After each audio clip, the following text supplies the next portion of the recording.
စိုက်ပြီးတလပြည့်လို့ပင်ကျမ်းမာရေးလက်ကြည့်ပေးပါတယ်ရှင်ကျမတို့ကဒီစိုက်တဲ့ဝန်ဆောင်မှုမှာပေါ့နော်တလအာမခံပေးစနစ်နဲ့ကျမတို့ကစိုက်ပြီးတော့တလပြည့်လို့အပင်ကျမ်းမာရေးရောအသေးပြောက်ရှိတာမရှိလားဆိုတာကိုလာစစ်ပေးပါတယ်ရှင်ကေတလဝန်းကျင်ထဲမှာကျမတို့စိုက်ထားတဲ့ပင်ကအကြောင်းမျိုးမျိုးကြောင့်တည်သွားမယ်ဆိုလို့ရှိရင်ကျမတို့အစားပြန်ပြီးထည့်ပေးတာပေါ့နော်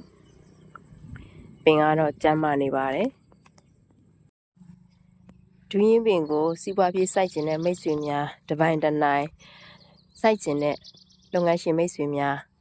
ဒီလိုမျိုးစိုက်ပျိုးတဲ့ပုံစံလေးတွေကိုသဘောကျရတယ်တိုင်ပင်ဆွေးနွေးရှင်တယ်ဆိုလို့ရှိရင်ကျမတို့ရန်ကုန်ဆိုင်ခွဲမှာလာပြီးတော့တိုင်ပင်ဆွေးနွေးလို့ရပါတယ်ရှင်အိမ်စားအပျော်စိုက်တဲ့မိတ်ဆွေများအတွက်ကျမတို့ဥယျာဉ်ခြံမှာလာပြီးတော့ဝယ်ယူအားပေးသည့်အတွက်ကြောင့်